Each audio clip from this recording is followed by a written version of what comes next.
Hello bachon, let's read this question. The question says the selling price of an article after giving three successive discount is 7560 rupees.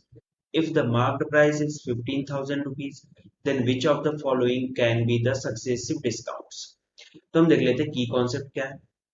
की concept की concept में हो जाएगा कि अगर आपके पास सक्सेसिव डिस्काउंट्स दिए हो D1, D2, D3 and so on up to DN, ये सक्सेसिव डिस्काउंट्स.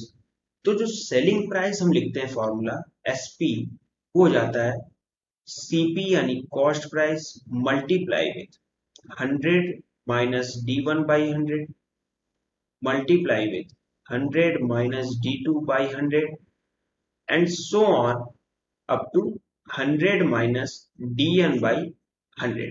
ये होता है सेलिंग प्राइस का फॉर्मूला अगर आपको सक्सेसिव डिस्काउंट्स दिया जा रहा है.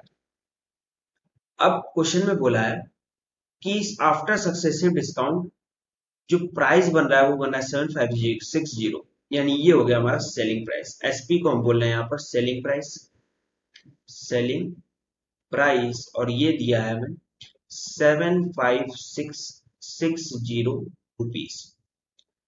और सीपी को हमने बोला कॉस्ट प्राइस, कॉस्ट प्राइस, और ये दिया हुआ है 15,000 रुपीस, 15,000 रुपीस. कॉस्ट प्राइस बोल लो या फिर मार्केट प्राइस. ठीक है, मार्क प्राइस पर हम डिस्काउंट दे रहे हैं. मार्क प्राइस और कॉस्ट प्राइस में डिफरेंस होता है, बट हम यहाँ मान के चलेंगे कि दोनों सेम है. अब यहाँ पर सेलिंग डिस्काउंट्स निकालना है, तो हम मान लेते हैं D1 जो होगा वो X होगा, X%, D2 होगा Y%, और D3 होगा Z%. तीन सक्सेसिव डिस्काउंट्स हमने मान लिए. फॉर्मूला लगा देते हैं. सेलिंग प्राइस कितना है 7560, तो 7560 इक्वल्स टू किसकी हो जाएगा, कॉस्ट प्राइस यानी 15,000 या मार्क प्राइस, आप कुछ भी बोल लो, 15,000 multiply with 100 minus X by 100 first into 100 minus Y by 100 second discount, 100 minus Z by 100 हो गया थर्ड डिस्काउंट.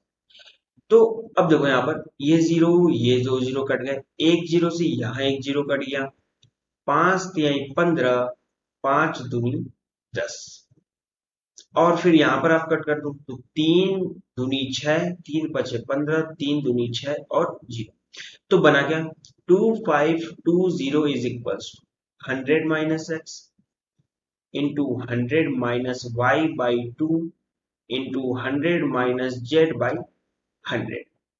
ठीक है, तो अब यहां से मैं लिख सकता हूं 100 minus X into 100 minus Y into 100 minus Z is equals to 200 गुणे 25200 यानी 000, दो दूनी 4, दो पचे 10, दो दूनी 4, 5, 504000.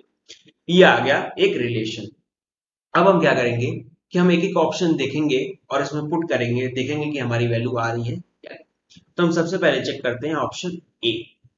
फर्स्ट ऑप्शन में बोला है 8, 6 और 24, तो 8, 16, सॉरी 8, 16 एंड 24, तो 8, 16 एंड 24 पुट करते हैं, क्या आ रहा है देखो. तो ये हो रहा है 100 माइनस 8, फिर 100 माइनस 16 और 100 माइनस 24, क्योंकि एक्स वाई जेड डिस्काउंट है तो हमें बस पुट करना है. देखते हैं वैल्यू कितनी आ रही है. अगर 504000 आ रही है तो ऑप्शन ए करेक्ट हो जाएगा. तो यहां से बन रहा है ये 92 इंटू 84 इंटू 76, और इनका मल्टीप्लाई हो जाएगा 587,328 रुपीज. और ये 504000 के बराबर नहीं है, इसलिए हम बोलेंगे कि ऑप्शन ए जो है वो गलत है, वो नहीं होगा. ऑप्शन बी चेक कर लेते हैं.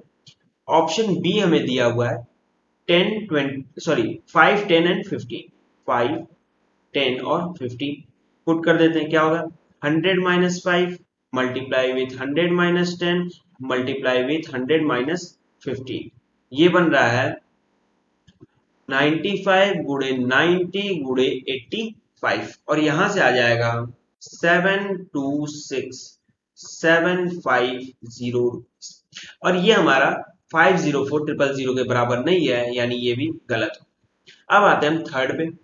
सी है 10, 20 और 30, वो भी चेक कर लेते हैं. सी हो गया 10, 20 और 30। तो यहां लिख लेंगे 100 माइनस 10, फिर 100 माइनस 20 और 100 माइनस 30। तो ये बन गया 90 इंटू 80 इंटू 70 और ये आ जाएगा हमारा 504000। तो आप देखो ये 504000 और यहाँ पर 504000 सेम है, इसका मतलब ये ऑप्शन करेक्ट। तो सी तो करेक्ट हो गया। डी भी एक बार चेक कर लेते, क्या पता ये सही हो, ये भी सही हो, मतलब 15 30 और 45। तो डी ऑप्शन भी पुट कर लेते हैं, 15 30 और 45।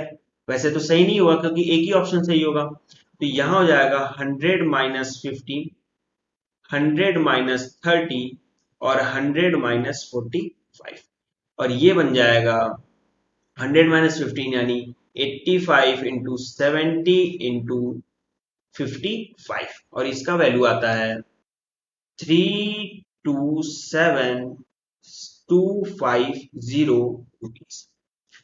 और ये आप देखो 504000 के बराबर नहीं है, यानी ये ऑप्शन भी गलत। सही ऑप्शन बस सी ऑप्शन है। So the final answer is 10 20 and 30। Hope you understood it well. Best of luck. Thank you.